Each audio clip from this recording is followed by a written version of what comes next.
Noel Nation. Welcome into another episode of the Renegade Rundown. We talk Florida State Seminoles. As always, Florida State 26-point underdogs.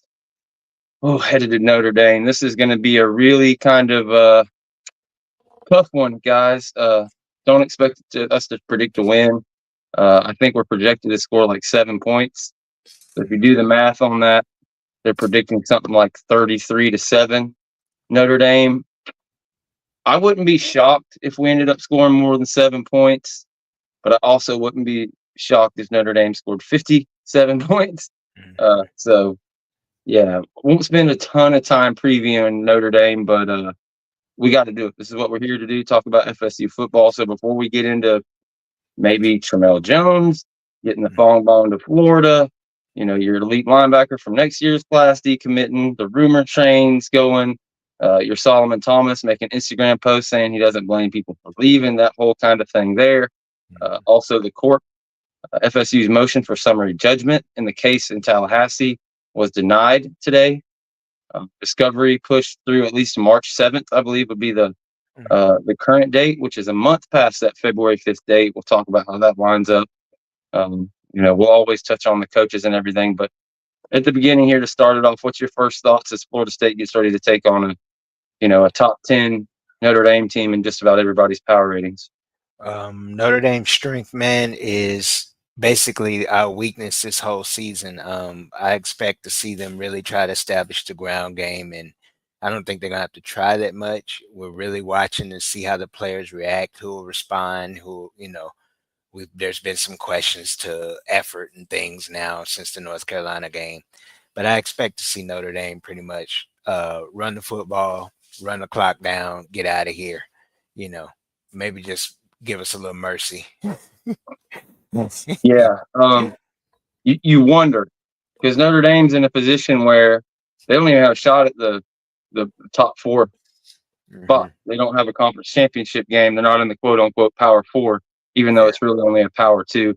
They're not in the ACC, the Big 12. They're not in any of them. So their best case scenario is to get that home game. So it's like with Freeman there and his style of game, normally, if I'm going to expect a blowout for them, it'd be something like 33-7. But the issue is like with that playoff ranking, they just debuted last week, or this week, so it's time to start impressing them guys. You get a Florida State team who's down and out, and you named it.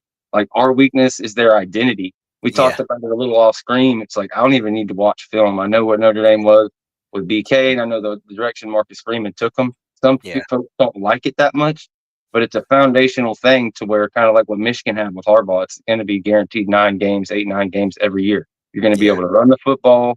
You're not going to lose the game passing it. And they got the perfect quarterback and a guy that gave us a bit of trouble. He kept Duke competitive until he went down last year, and Riley Leonard. He's a game player. He's a game changer, and his arm stuff was limited. He's limited with wide receivers at Duke and things of that nature last year, but that part of his game's coming along. So if 5 and 6 get wore down, the offense just keeps putting them on the field and on the field. Notre Dame trying to make these 4 to 8 minute drives. If there's a quit, if there's something like that, it could get really nasty. But we don't have to make a prediction right now or anything. But I guess give us your best idea of how you think it'll play out. I know it's painful, but we'll move on right after this. Yeah, I mean, the only hope in a better situation is Mike Norvell's experience going up against Marcus Freeman from their time at Cincinnati and in Memphis. But just based off this season, as I said, I expect Notre Dame to really establish the ground game, maybe play action. I wouldn't be surprised to see Riley Leonard have a huge day in the quarterback run game. A lot of power running and just move us off the ball. I wouldn't be surprised by the second quarter. The defense probably taps out if the offense just continues the trend that it's shown all year to be stagnant. No need to keep beating a dead horse. We know what's coming, and no one's really enthused. Biggest surprise, I would see us score more than 10 points, but I could see us possibly getting in that range. If Fitzy gets in range, he's capable of hitting a 59, 60 yarder. But as far as scoring touchdowns, man, I'm not really enthusiastic about that. Yeah.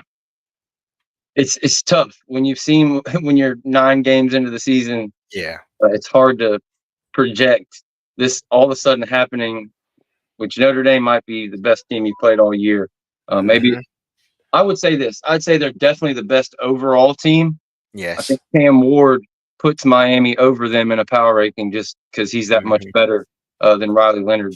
But like Yeah. if you swap quarterbacks, Notre Dame, holy crap! Like watch out. Yeah. But maybe that's just from a 500 foot view. I haven't watched a ton of tape on these guys, as I've said. But yeah, I agree. I think if there's a chance you can keep this thing close and cover and Hmm. maybe score 13, 16 points, something like that, where you get a Yeah. touchdown and 3 or 4 field goals, it's because the defensive line shows up. Hmm. Given Notre Dame's schedule, not being in the SEC or the Big Ten or even the ACC, that Hmm. they don't play a ton of like NFL caliber defensive line or haven't to this point. They blew out a Navy team that beat Memphis. So it's like Hmm. the transitive property don't work. Like their stage is better than you, but this will be one of the better defensive interiors they see all year. Who knows what our Yes. teams are going to do? But there is a chance there. If you can get upfield and stop Riley Leonard before he gets going, and the secondary can hold up. Like I've Hmm. got confidence our secondary can hold up. That's your key. Like, do the turnovers show up in this game? All of a sudden, you get a couple turnovers. But guys, this is probably the biggest um, spread of the year. So we'll Yeah. make a prediction at the end. Uh, Yeah. we'll think about it the rest of the show, but we can move into the recruiting. Mm-hmm. Um, the latest decommit was Isaiah Williams. I'm not sure if he was a 5-star, but one of the Yeah. top linebackers in the 26 class goes. Hmm. That's just, it just doesn't look good on the timeline. It's hard to get bent out of shape of a guy that's already decommitted from somewhere, and now the second place he's decommitted, and Hmm. all this stuff, and he's another year out. That's not so big, but the same thing with the quarterback you've got in that class, and then you come around for Mel Jones. Florida's been recruiting him great. Yeah. We've been able to get the inside track on that. If you haven't seen the different interviews and stuff, James Coleman's done with him, Yeah. and people related to him, coaches and things of that nature. It's getting to the point now where I believe Wiltfong dropped the whatever you call it, the Fong bomb, Yeah. on 3 predicting the flip. We said all along, James said all along, you heard him say it, like he's all know all these things, but at the end of the day, like, yeah, this is a business. There's who knows what could happen. A meteor could strike. And Yeah. that's basically what's happened to FSU. Yeah. You can't say anything about the commitment or this or that for a young man, looking at this to not, think about his options. All of Yeah. a sudden, if you think of where Mike Norvell and Billy Napier were a year ago, Hmm. not even a year ago, 8 months ago, whatever, after the college football, before the college football playoff snub, and kind of everybody at Florida was just hoping he doesn't win 5 games. So he's absolutely fired. Like they wanted, it was like a mutiny. There's still some folks out there that aren't happy. They decided to keep him another year. Yeah. But I mean, they're a competent football team. They'll probably be Yeah. favored by 14 when we play them, especially if Lagway's healthy. Yeah. So yeah, what's your thoughts? I know you've got your ear to the recruiting ground, and especially with over there at the Daily Chop with all those guys, Steve and Keith and rest of the guys. So what's your thoughts there? As far as the recruiting goes, in particular with Tramel Jones, I mean, it's the best. I'm not angry at any kid takes the best opportunity. We're sitting at 1-8. There's a lot of uncertainty, and that's the thing. I think that's what's pushing a lot of these kids to flip. Not just the record, it's the uncertainty. You don't know who's going on the coaches unless someone has said something and they know. You know, you see what's the common trend that we saw the receivers decommit, so we automatically think the wide receivers coach is gone. A lot of us have already said yes, he's not going to be here in return next year. You look at the linebacker that just decommitted. We already know the Randy Sanders situation. So it's really much more about the uncertainty that these athletes and prospects have, and they're not sure who's going to be returning, and then you couple that with the 1-8 record and the performance on the field. I can't blame them. I can't get mad. Some of them held out. Another name to throw out there to watch is Kevin Wynn. Also, I mean, I said it earlier, a few months back, about a month or so back, and because Georgia's been hard on him, he's right in that area. They've been on him, so I wouldn't be surprised to watch that one. And then we know you'll probably segue into the Solomon Thomas situation. If he moves on, then we know, okay, we got questions about the Atkins situation, But that's my take on it, man. With recruiting, it's like I'm not really down about it, because we really in a situation we won't know what's going on until coaches get, have moved on, and any transition happens in that area. Analysts, coaches, recruiting staff, all of that. Yeah, it feels like Solomon Thomas is one that if you pull that pin, Hmm. the whole thing falls apart. Yeah, And you may not have a single person on this commit list, maybe Pritchard, maybe one other more that'll stick. We'll see how that turns out. But yeah, I think I made a tweet of this or said it in the group chat. It feels like Pritchard and maybe Peyton Joseph are the only two that are still hmm, like recruiting, talking smack, like, yeah, I can't even remember the sayings, but like, don't be a fan later, or remember that, all that stuff. hmm, That they're still on that energy. But yeah. besides that, and you can't blame anybody. No, I've talked a ton about the offensive line stuff, but you hit the nail on the head. Like wide receiver coach, that's a lame duck. yeah, Even just looking at what Winston Wright's doing yeah, here, catching the ball effortlessly. Like, how did you let that guy walk? How was he not? So there's just a ton of misses, and yeah, you also hit the nail on the head with the recruiting of this cycle and the flips and things. Like, yeah, how can you expect to keep a class together with a lame duck staff all over? Like, you do not know. Like, yeah. Mike Norvell came out, I think last week, and finally said, somebody asked him, how many coaches are going to be gone? Will you make Mm. a coordinator change? And he didn't say anything specifically, but he was like, there will be Be changes. It will not changes. look the same next year. He Hmm. won't make any comments on like week to week or during the season, but come after the end of the season, there will be changes. It won't be the same next year. But what are Mm. the changes? Is it four of them? Like four or five, like I've been saying the whole time, I think is most Mm. likely. Is it Yeah. two or three, like the pessimist more side of it? Or are Hmm. we going to get two new coordinators and maybe five, six, seven different coaches? Well, Yeah. we don't know. The recruits don't know, I think, either, because I don't think that information is available. I think, like you Yes. alluded to, I think everybody knows Dugans is gone, but I Yeah. think there may be a little bit more gray area around Odell in that situation. Some of the other ones, I think Randy Shannon, I, I, I want to say like he's probably going to have to move on, but Yeah. he's still got Pritchard with him. You can say maybe Isaiah Williams, the 26 kid leaving, has something to do with it, but I Mm. just think there's a ton of uncertainty, and I don't want to go too far down that path. Yeah. But what can they do? Like, what would the staff right now be best served doing? Like trying to hold on to these guys, buttering up, acting like everything's normal, or like what they can they do in these next 3-4 weeks until they can actually make some moves? Are they just stuck? Well, you would ask and expect them to be professional and continue to do their job, and that's teaching the best they can, continue to try to develop their position room, and also continue to recruit and hit the trail, the best they can until their time is, they're up, their final paycheck, and it's time to look for. But you know what the truth is, these guys are back channeling, looking for jobs, trying to fall on their feet, because this is an impact to not only them and their job, but their family. So they're trying to get that established. You may be having to find a new house, stuff like that. So, this is back channel season, whether it's a player or a coach. I wouldn't sit here and lie and say I know that the Rolodex, or as you would say, if back in the day, the Rolodex or someone's phone line has been hit. All the names, somebody's been reached out already. They've been Oh yeah, reaching out to coaches and stuff like that. I won't speculate any names, but just on common, this is for every team or every program in the nation that's seeking a new position coach or OC or anything like that. I expect it. So with the coaches, man, I just look at it as do the best you can do, finish your job strong, like we would do it as a normal average Joe on your job. You giving your 2 weeks notice, just give your best effort going forward, and leave on a good note. yeah. It's rough. Like Yeah, Solomon Thomas coming out and a picture with him and two other decommits and saying how he understands it. yeah, You really kind of see the writing on the wall. And for the kids, with NIL added into this thing, hmm, I don't think, it depends on where you live. Some folks, if you're, lucky enough to live in a city in like a pretty high area, it doesn't have to be a city, it could be 95A or one yeah, of these places out, or 30A, or one of these places out here by my house. Maybe you're a little insulated, but the people that grew up like where I live, in some of the inner city places, 250,000, 750,000, $1 million. That Yeah. isn't just like, okay, that set me up. I can, get my intermediate family, my mom and my dad set up. That's like life changing, Money. generational changing money.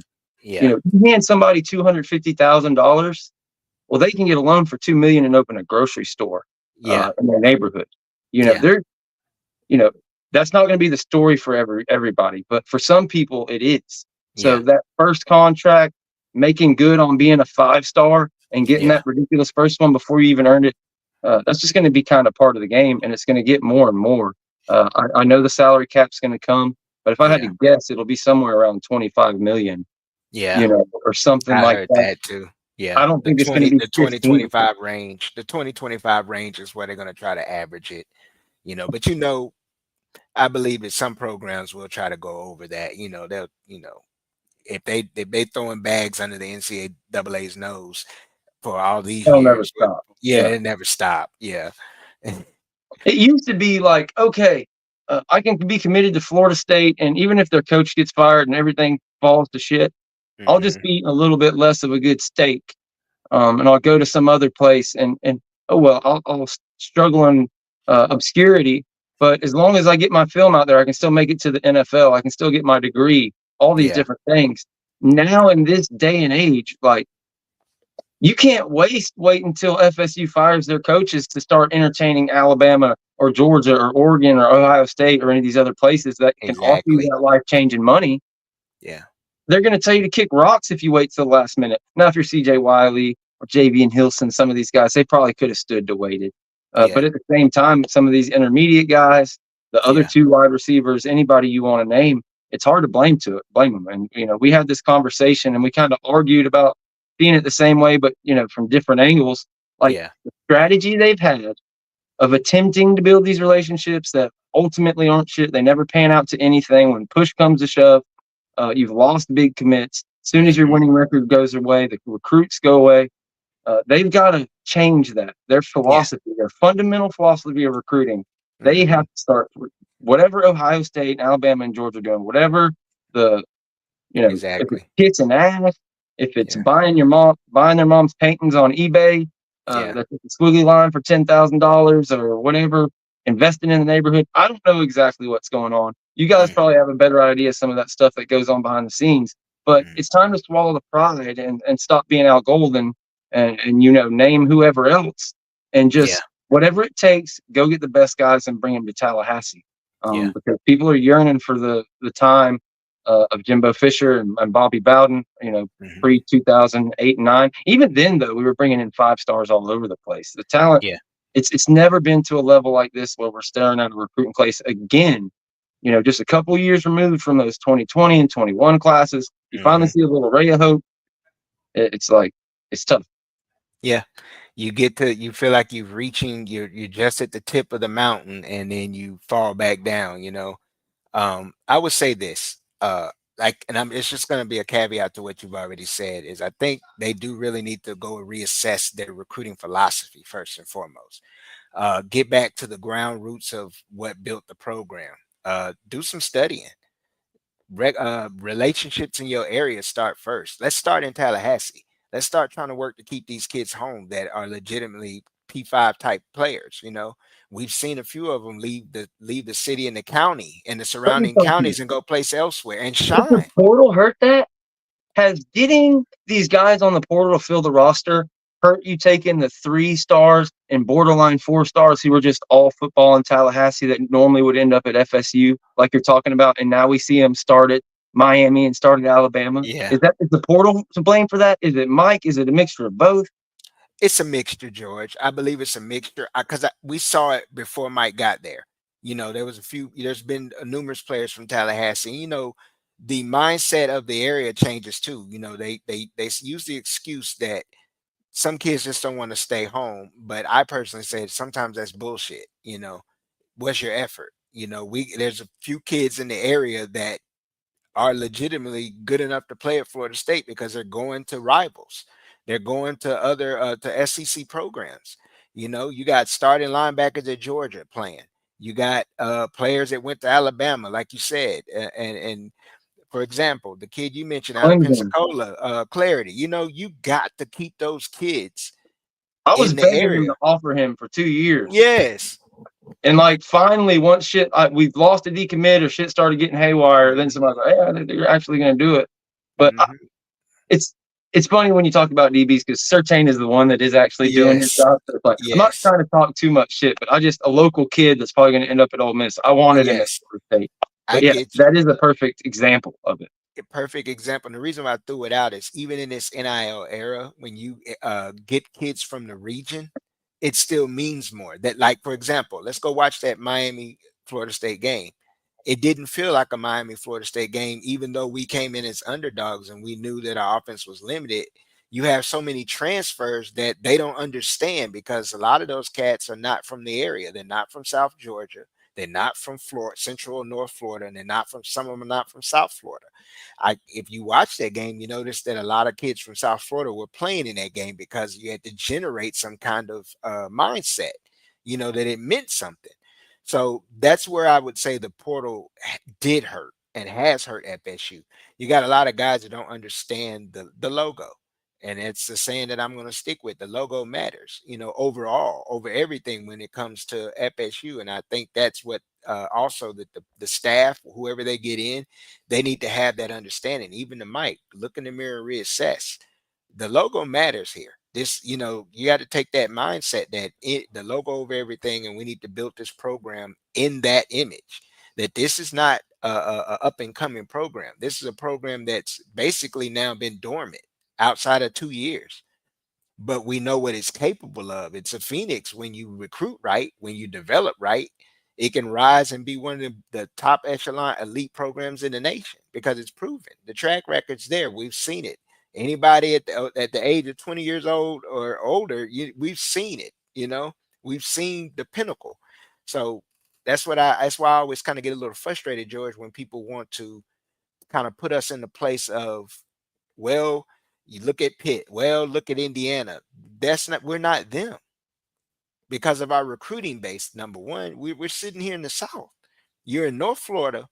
You got access to South Florida. You got access to Georgia, Alabama, and surrounding areas. And I think that's something that the coaching staff, the next coaching staff, and Mike needs to reassess his areas of recruiting, the Yeah, target areas.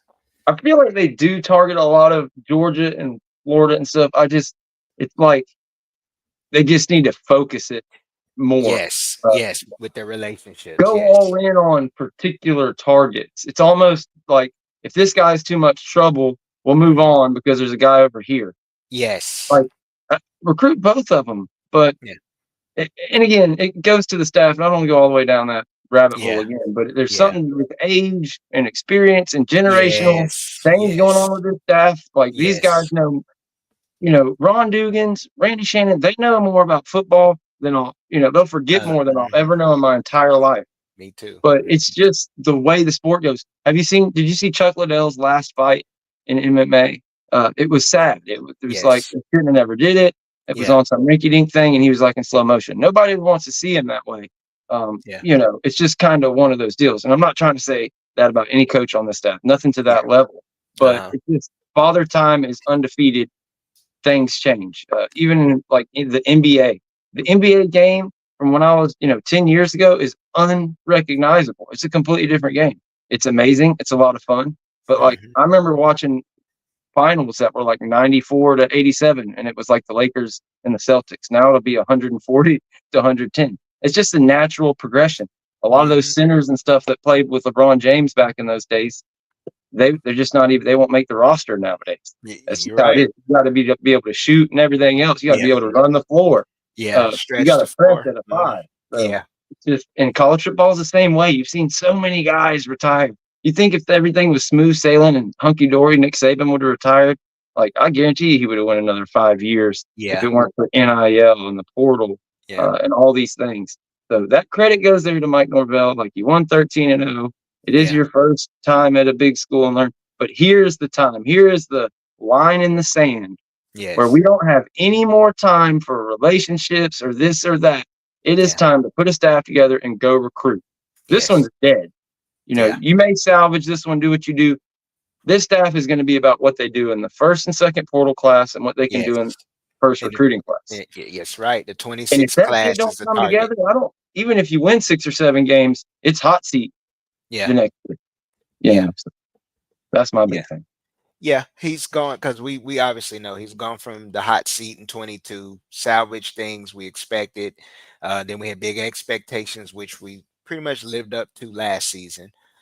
You see the production in the professional league with what was on the roster last year. But then when you transition, that's the problem. The expectation is not only the success that we had last year or even in the success we had in 22, it's consistency. This is a program that expects consistency, and that's what we're not seeing. There shouldn't be a drop off like this. This is not even a drop off. This is everything just fell out.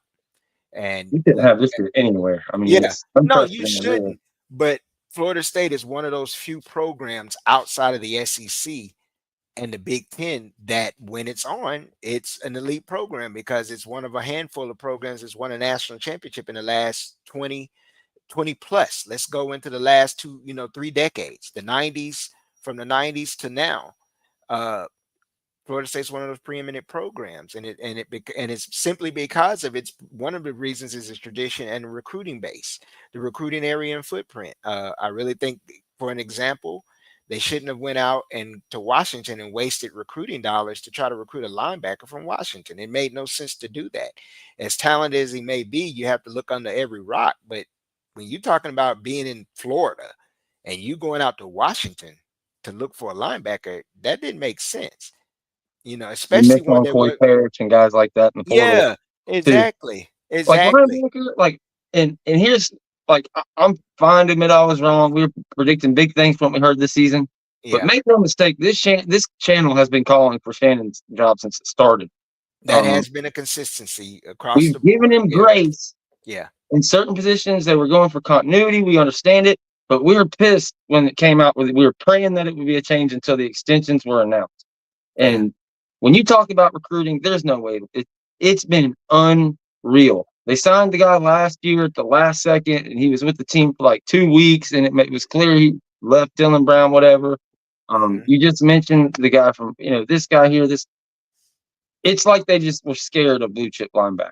You Hmm. finally saw it start to come around this year, but it's like too little, too late. Hmm. It's it's crazy how bad linebacker recruiting has been. It's been bad, man. It's been horrible. But I got a Because question. Deloach and Uh huh. Bethune were good, but they were Yes. both fifth-year seniors. There's nothing ready behind them. They didn't Yeah. 4 years, 5 years, nothing. Deloach was a high school guy for Willie, if I'm not mistaken, Yeah. right? Exactly. That's the You point. got one chance for the linebacker, and God help uh, Nicholson, and they're going to be good. And Omar Graham Jr., the fifth, 6th-year senior, looks better. Sorry to cut Hmm. you off there, but yeah, No, you're good. um, that You're has been good. long overdue. There should have Yeah. been 2 coaching changes last year. Somebody said it in the chat. Yeah, It it should should have have been been. more than It just should a have thing. been because you don't at a program like Florida State. If you're trying to keep, you got to basically do what a lot of us say we shouldn't always do, and that's keep up with the Joneses. That's been the problem that's nipped Florida State in the bud for kicked them in the ass, basically, George, for the last more than just under Mike Norvell. And that's where we have questions beyond just the coaches and coaching staff. It's like, why do we keep seeing this trend, especially at this university and this program in the state? But a question I have is with Adam Fuller, and it's not one of them. I'm not going on a rant about firing or anything like that, but we're looking at recruiters, and your DC has to be able to be a big time recruiter, and you have to ask the question, where has he contributed in that area? One, two, I have my own thoughts on Randy Shannon's value. Though we question his recruiting or his effort in recruiting and his type of linebacker per se, but how much impact did he have on the defense and having a second brain? Because I remember what the defense was looking like under Fuller. And then when they hired Randy and Randy got the co DC, did he contribute to some of the things we saw the past 2 seasons? And now with him possibly being a lame duck, how much effort did he put in to help game plan? The extra set of eyes for Fuller. You understand what I'm saying? Well, you had two And heads then instead of one. That is a good angle to look at that, because that you bring in Yeah. Ernie, all of a sudden Yeah. Ernie seems like he's a big part of it. Yeah. But if that was the case, he's a Miami guy. You just fire his ass.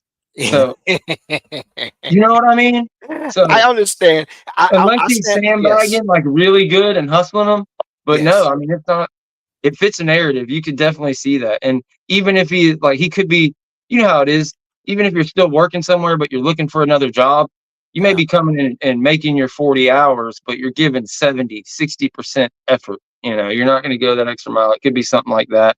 Yeah. Or they could just be done with it. We don't know. But Yeah. he showed loyalty. Whatever the reason he didn't make changes after going undefeated, now we're in a position where it is what it is. Changes got to happen in a way that you can help the recruiting get better, have more money for coaches and everything else, is to get out of the ACC and then get into one of the Power Two conferences. There's a little bit of Yeah. movement into that today. Mhm. FSU had made a summary for a motion for summary judgment in the case in Tallahassee to try to get them to try to rule on their latest motion and get that thing done. But it was denied. So discovery in the case, the next date I believe is going to be pushed to March 7th, Mhm. which, as everybody knows, February 1st is when Mhm. the AC or the ESPN's deadline is to extend the Mhm. ACC's contract. Currently, it ends in I believe 2030, Yes. or 27. Excuse me, 27. 27. 2027. Yeah. Mhm. If they choose to extend, it will go through 2036, and Yes. that's where FSU could possibly be on the hook for 250 million and all these things, because the grant of rights technically goes through 2036. But Mhm. in our view, and a lot of this is like a 50-50 thing. This is like Republican Mhm. Democrats, depending on which side you hear. But Mhm. according to the lawyers we've talked to, and our opinion of it, ESPN is so tied into these two documents and everything that they've seen. Like, it's not, as soon as ESPN doesn't extend and that thing ends in 2027, 28, that's it. Florida Yeah. State's free to go wherever they are, where Yeah. they want to. And some people see it as no, ACC can then go sell it to CBS. Yeah. They can do this, go do that. I don't think that'll ever happen, but that's a conversation for another day. Mhm. But the fact is, February 1st, ESPN, that's the cutoff. They've already extended this thing 4 years. It was supposed to be, 2 years after the ACC network's launch. That was back in like 2019. Then in 2021, they, extended it another 2 years, and then another 2 years. So we're all the way to 2025 from 2019 when they Mhm. proposed this extension. I don't see how they could possibly extend it again without that just completely playing into FSU's hands. And Rohan agreed with me on that when we had him on here the last time.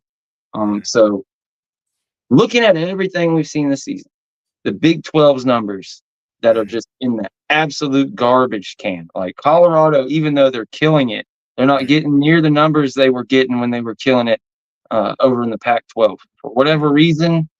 Uh, you know, Maybe it's half the conference being G5 teams and independents. I don't know. Like I tried to Yeah. tell everybody, but the just numbers, they're dwarfed by even the ACC of the Yeah. things that I looked at were right from this past week. It's like your fourth or fifth best game is 200,000 views. Like Mhm. really, really bad stuff.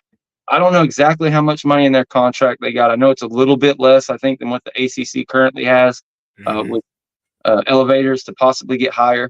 But if you're the ACC and or if you're ESPN and you're looking at the ACC and what you're currently paying us, which is something like 40+ million a year, that's supposed to Mhm. climb to like 60 by the end of the contract if it were to go through 2036. How could you possibly consider paying that amount of money?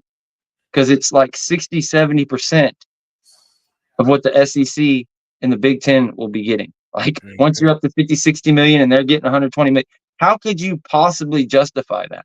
Last year, the year before, when the Pac 12 existed, Mhm. and there was this many better teams in this conference, these independents, these G5 teams carrying their conferences, there was a big difference. There was so much more real estate up for grabs. Mhm. If you have all these ACC games, the Big Ten, they have these games over here.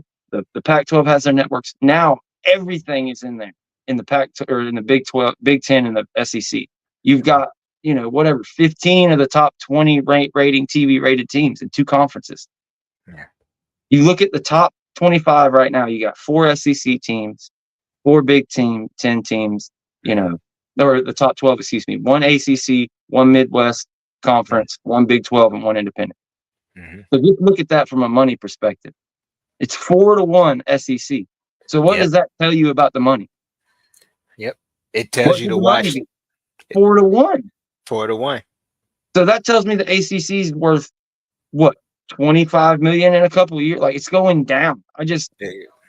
Unless there's something I'm missing here, and we've seen it, there's only been like 2 games in the ACC on ABC's primetime slot the whole year. Even FSU Clemson got bumped. Like, I just, how do you feel about it? I know you're not as deep into all the legal jargon as me and stuff, but do you see ESPN possibly extending on February 1st? Am I kind of in a echo chamber or what? I wouldn't say echo chamber. What I say is let's just follow trends. Let's look at last year's trend, and I'm not going to harp on what happened at the end of the season, but we all know. Let's look at the trend and what we're seeing this year. Miami's undefeated. We can question their strength of schedule, but they have how many teams in front of them that were in front of them that had losses? How many teams are positioned around them that have multiple losses? It's almost like there's a setup again. You look how far Clemson fell to losing to Louisville, and then you look at Texas A&M who lost to South Carolina, and then they're still in the top 10, I believe, if I'm correct. So that's it. I mean, it's exactly what you said. And it's just like last year, and when the season ended, the final poll, there was only one team in the top 10 that wasn't an SEC or future Big Ten program. And that's the same trend that we're seeing now. It's And SEC and those Big are the Ten. games. The top And 10, those are the those games. are the big games. And when they match Yes. up with the brands, Yes. it's almost, there used to be SEC bias. There still is. Don't get me wrong. When you look at the Yes. strength of the schedules, it's crazy. But it's about the brands more than anything. And Yes. the It's Big about brands. Ten, adding the brands they did, took the edge that the ACC had and the Pac-12 once had. The Pac-12, Yes. I mean, that thing dissolving, I mean, really, that was it. It changed everything. It just sent so much power, just like all these things in economics, when they went from 100 and something 80 TV companies to 7, and all of a sudden they became these giant things. It's the same thing with these conferences. Now, instead Yes. of 10 conferences that are all competing, 5 that are pretty good, it truly is a P2 and a G7. And Yep. it's just Oregon, Michigan, Yes. Ohio State, SC. Washington, Mm-hmm. UCLA, Uh-huh. UC, USC. And you compare that to Florida State, Clemson, Mm-hmm. and you think you should get anything comparable to what they get in money? Like, it's just complete hubris. Yeah. So, and I don't know, the unequal revenue distribution or whatever, that stalled. I haven't heard much about that. But I've been right about some stuff. We were right about a lot of stuff last year, wrong about a lot of stuff this summer.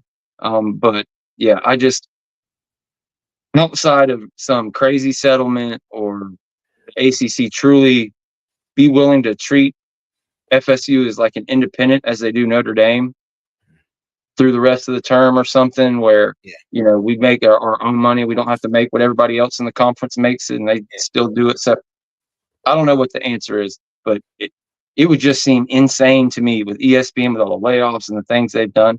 I know they want to keep content, and that's important, but the content isn't making it on their networks. Exactly. They could just as easy show a shittier SEC game on, Valley TV or whatever the case may be. Like, you know what I mean? There's games that are blacked out from the other networks. Yeah. Well, I liken it to this. If you go back to before the 80s, even to the early 80s and 70s, when it came to recruiting, a lot before they changed the scholarship limit, a lot of those coaches stashed players. And it's sort of like what ESPN is doing now. They stash a lot of these other brands that are actually big brands. They may be in smaller markets, and it's like it's a chess game, and they're controlling. And that's what I'm looking at it now, without being a conspiracy theorist.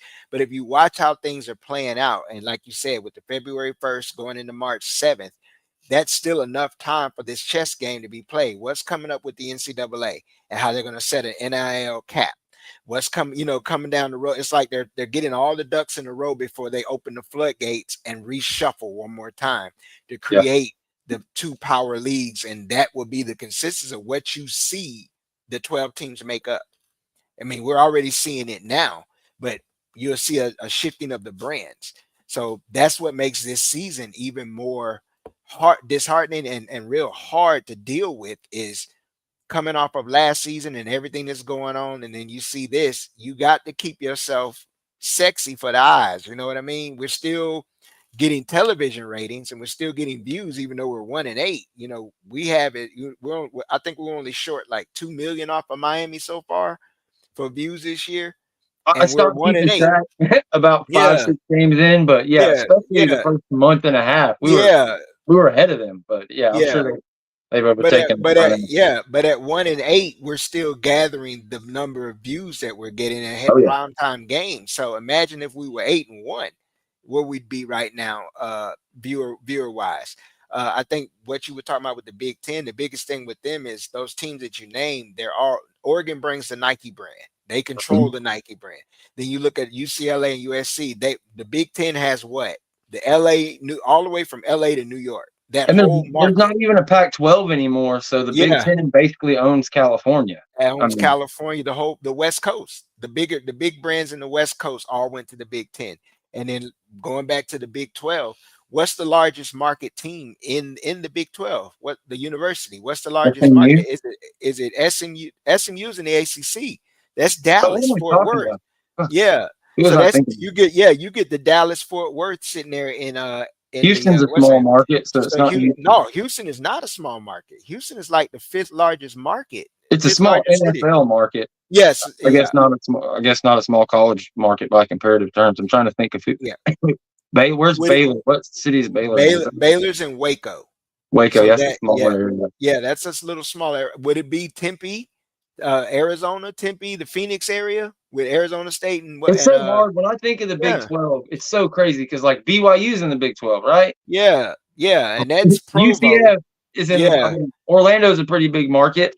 yeah. Salt Lake isn't. So you got that market. So you got to look at the Texas schools basically that's in the Yeah, Big that's my 12. money. Just went That's straight to going to be oil your money, and I market. thought Yeah. SMU for some reason. I don't know why. Yeah, but just to speak on why, that's one of the reasons, contributing factors to why the Big 12's viewership is the larger Texas and Oklahoma were the largest viewership for them. And then with Texas being in Austin, so they're going throughout the state, but the remaining Texas programs that are in the Big 12, they're not in the largest markets outside of what, Houston. Yeah, And they're that's the part that we kept harping on. Like we've been talking about it for over a year.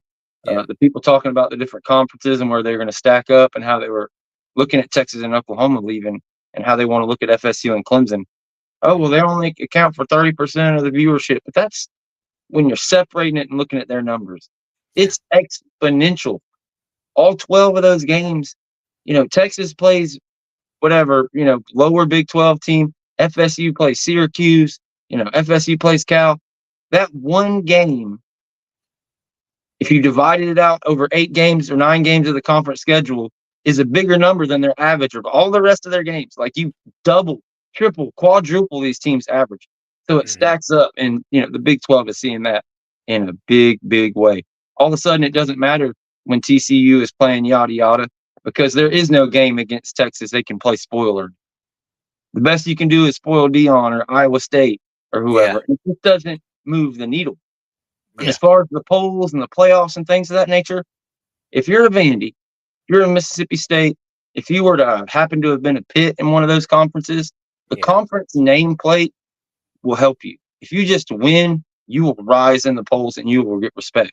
There Yes. is no more of that for the ACC or the Big 12. It does not matter. Nope. You're going to get treated like a G5. The only Yes. thing that'll help you is a brand name of a FSU or a Clemson. They Clemson, will even to respect you Miami. Yeah. just because in the football mind or like we know FSU has done this, they've had a program. But a Pitt, you're 8-0 and it's you're freaking 18 or 19. And whether that's true or not in a power ranking, that isn't the Mhm. college football we grew up on. It's like Yeah.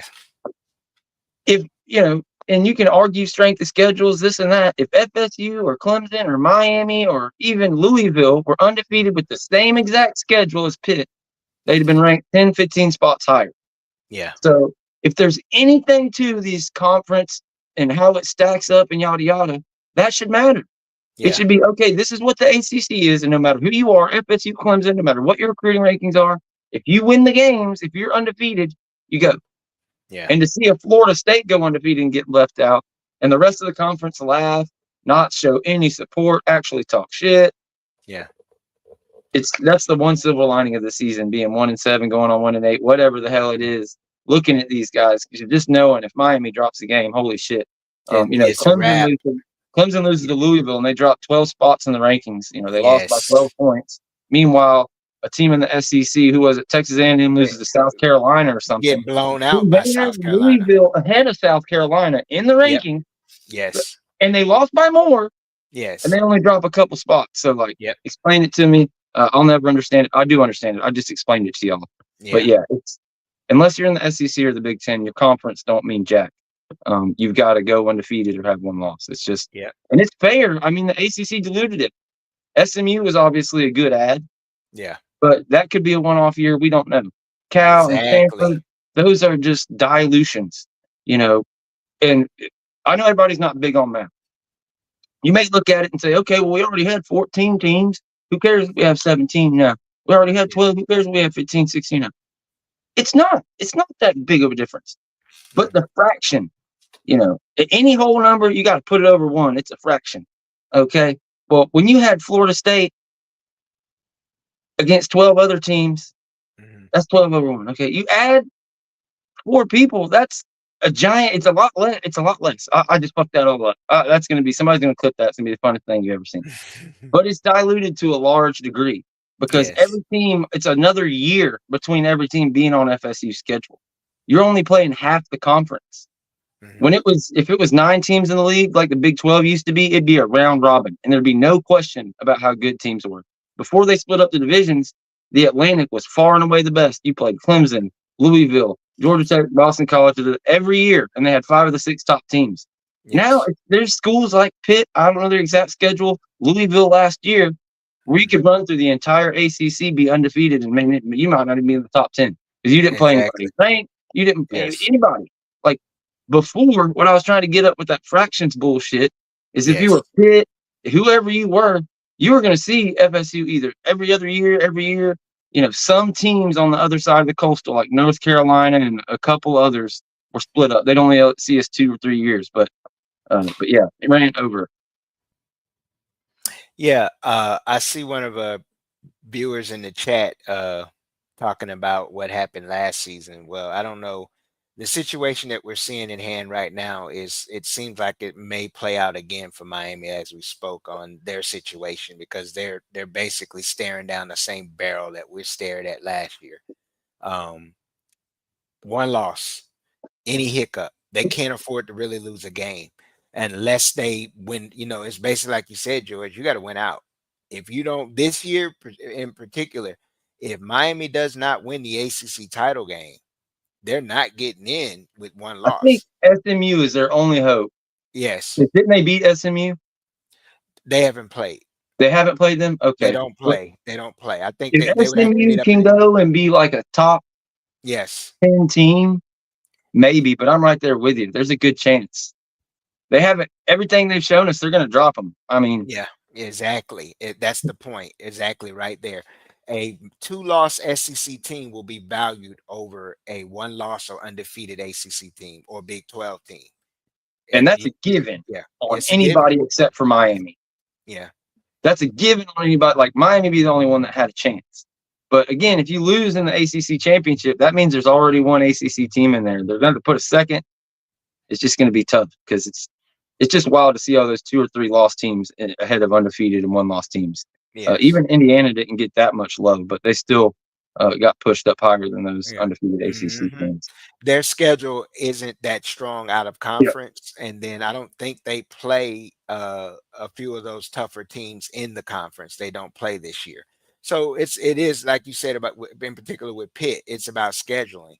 It forces the programs in the Big 12 and the ACC to have to schedule tough out of conference just to get any justification, because the teams within the conference, no matter if they're good or not, they're not going to get the same respect as a middle of the pack team in the Power 2 conferences. They're And just now you not. got 18 teams vying for one playoff spot. One playoff spot, exactly. And Meanwhile, the SEC is playing for 4, and the Big Ten's playing for. exactly. And what it boils down to is this, George. When it goes outside of those two conferences, then you start looking at brands, and the strongest brand that's not in those two conferences is Notre Dame. All they have to do is win out. They're going to get in because of their brand. So here's the point that I was thinking of getting when I started all of this shit. What's the point of going up against 16 other teams in the ACC when you could be in the Mountain West Conference or Conference USA, blow everybody out every year, and get get that in? bid? Yep, and get that one little piece. You're a brand. That G5. Yep. All that matters is brands, guys. Yeah. In this era of college, it's about brands. You can say SEC and Big Ten are the best, but it's just because they gobbled up the most brands. And in a capitalist society and markets, this is what it is now. Capitalism is even more intertwined itself into sports, and in particular college football. So if you want to be mad at what you're seeing, don't blame the kids. Don't blame the coaches. You have to blame the system, the same system that we all benefit from, or say we want to keep going, then that's a part of it. This is just another economic part of capitalism. It's a monopoly, it's a power grab, and it's a power game that's going on right now. And it's two conferences that has established themselves as king shit, and everybody else just get in line. It's a side effect of ending up this far. It started with the 4-team playoff. It laid the road work being here at 12-team. Yeah. It's the kind of way I didn't think about this. When you think back to the BCS era, yes, where it's just you got two teams. You either have to be in the SEC or the Big Ten and win that conference and have 0 losses or 1 loss, or you have to have a Cinderella run, Heisman quarterback, and be from any other conference and go undefeated, 1 loss, same thing. Mm-hmm. But yeah, sure, it was more likely to be a SEC or a Big Ten team or a Pac-12 team every year. Mm-hmm. But anybody could do it out of any conference.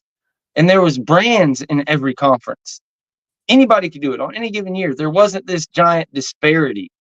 Now, you had better be your ass in the Big Ten or the SEC, or mm-hmm. It's just like you have to be absolute Cinderella. They get a benefit that nobody in the history of college football has ever gotten. Yeah. In the BCS era, you would never have an SEC team with 2 losses go in over any undefeated team or 1-loss team of any other conference champion. They wouldn't do it because it would just be crazy. But nowadays, it's real easy to look at a 1-loss ACC team and be like, well, Alabama has 3 losses, but they played Georgia, LSU, and da-da-da-da-da. At Pitt, who was their hardest team? They played Miami. That's pretty bad. Who was their second best team? A 4 loss. It's just, it is what it is. It's time for Florida State to look at all their options. It sucks that we can't have fun having this conversation because we have to know how much all this bullshit takes away from the recruiting and everything that's going on. I'm just kind of ready for it to be over. I cannot wait for February 1st to get here. Hopefully we get an answer because it's another thing that's holding up recruiting. Like if we had a track, if FSU could come out and announce Florida State will be entering the Big Ten in 2028.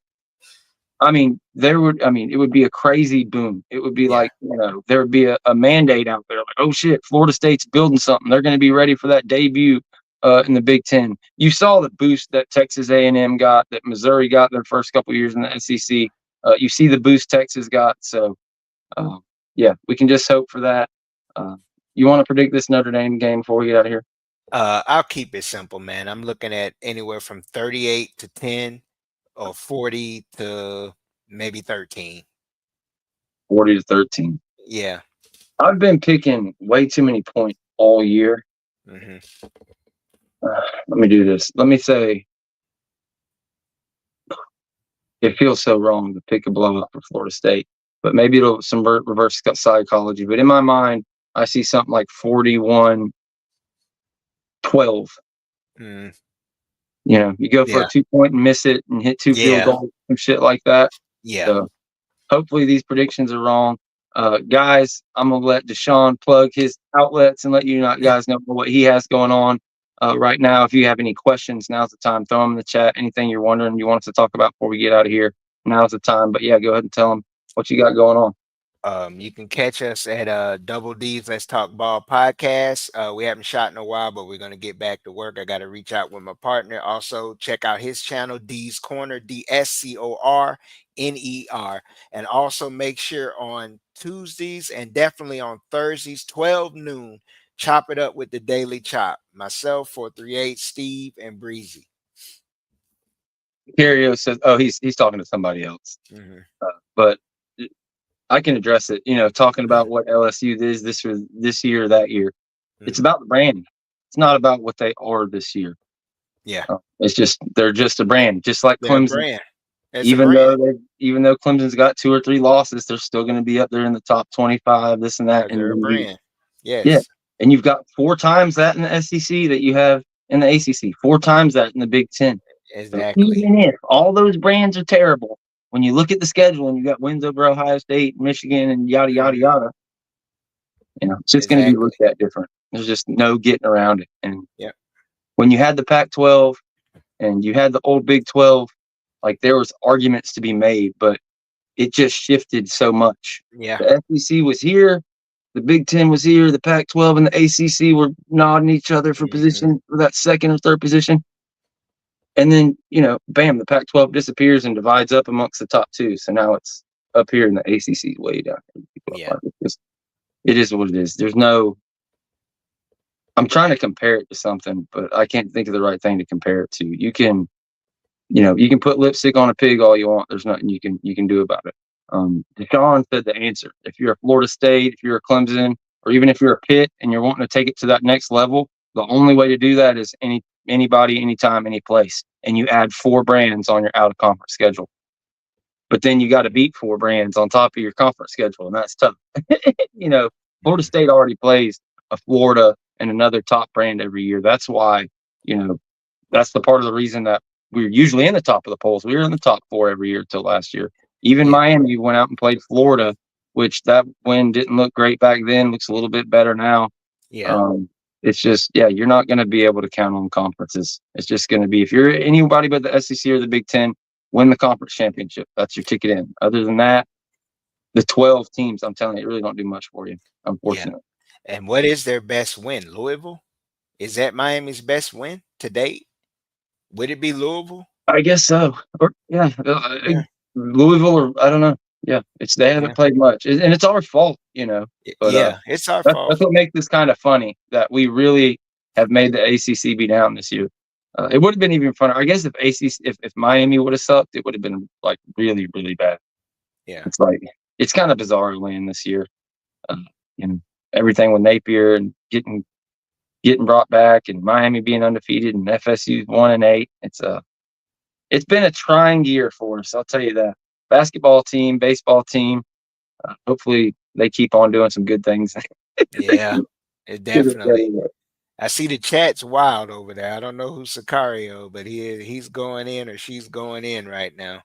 Talking about taking Clemson away. If you do a decade, let's say not completing this season, but let's go 2023 to 2013.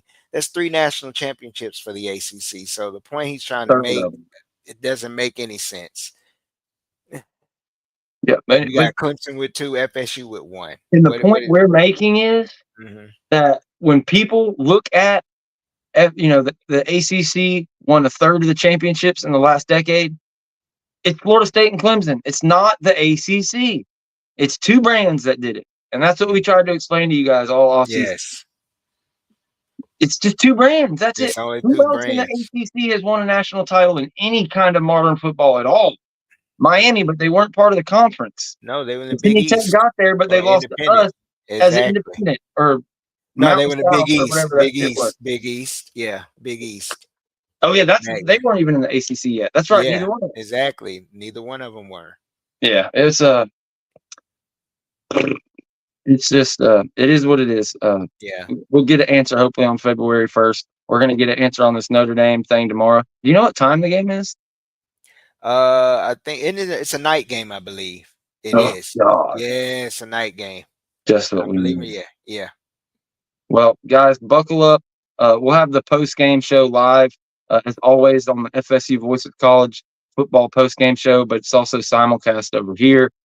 So make sure you join up. If you're watching right now, hit the like and subscribe button. We're going to try to get more regular here as the season comes to a close and a lot of stuff, starts to become more clear. And it's not just, well, let's get on here for an hour and complain about how terrible everything is. We could actually talk about some stuff. So look forward to that. And then once the season ends, it's going to be crazy. Uh, mm. After just having 3 months of hell and, dreading coming on here because you love your program, but you've got to call a spade a spade. 3 or 4 weeks between the lawsuit, the transfer portal, the coaching search. At least we should have some news to report. I think there's one thing I forgot. They lifted the limit on what do you call it? What are the official visits? Used to be only 5 official visits. Yeah. I It's believe they unlimited. unlimited Unlimited now. now. Yeah, So that is something that's going to help big programs like yeah, Florida State, Georgia, et cetera, et cetera. Make it harder for a Georgia Tech to pull an offensive line from you yeah. when you can afford Hopefully. to wine and dine him every single seat. Yeah, If you've got a guy, you're trying to keep Travis Hunter, you can have yeah, him on campus every weekend at Florida State and like really make that family a home. And I yeah, know I said we were going to leave, but this shit just hit me, and I wanted to ask you this question. We're talking about the local kids. Okay, well, if you got a dude at Florida high school, and used to be he could only take 5 official visits, he could come on his own dime to the game anytime he wanted. Unlimited official visits, does that help you? Like, dude, you can come every Saturday and study, and yeah. we'll help you improve your high school game and everything else. So I think it's that could limited be to big. Is March though. I think they that like what the it was? to March, I believe. So I have to go back and read, but I did read up on it, and I think it did mention the March would be like the cutoff date for that though. Boom. Okay, I have to read better into that, but Yeah. I think all of this stuff, as Deshaun said, it's all changing, and it Mhm. feels like they're making the decisions just in time. So once we get past that March date, it would not surprise me one bit till they say, okay, after seeing unlimited, now it's going to be 10 going forward or something like that. Uh, Mhm. Anyways, we love you guys. Make sure you hit the like, subscribe. Anything else before we go? Any shout outs?